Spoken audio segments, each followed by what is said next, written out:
V tomto videu si ukážeme, ako môžete priradiť zamestnancom jazykové kurzy BOZP a OPP, napríklad maďarčinu, angličtinu, ukrajinčinu, ruštinu alebo inú jazykovú verziu. Z vyslovacieho menu si vyberieme klienta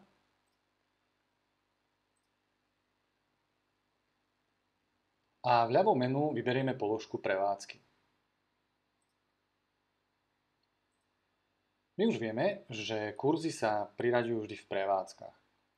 Ak náš klient má slovensky hovoriacich zamestnancov, ale aj zamestnancov, ktorí nehovoria po slovensky, je potrebné vždy vytvoriť oddelenú prevádzku. V pôvodnej prevádzke ponecháme slovenské verzie kurzov BOZP a OPP a vytvoríme si novú prevádzku, v ktorej budú kurzy v cudzom jazyku.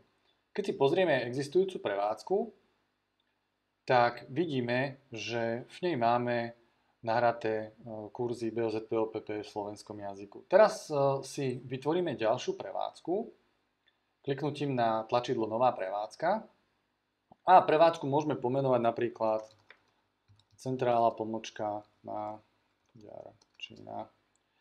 Číslo prevádzky musíme dať nejaké unikátne, takže dáme napríklad 2. Klikneme na tlačidlo Vytvoriť prevádzku. Potvrdíme vytvoriť.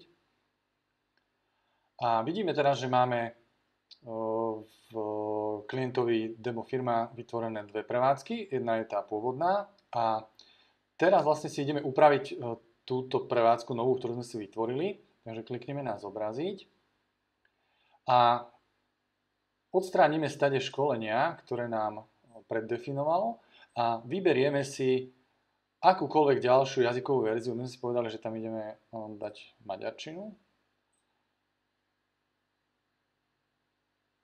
Tak vyberiem BOZP aj OPP v maďarčine a kliknem na tlačidlo Uložiť. Potvrdím.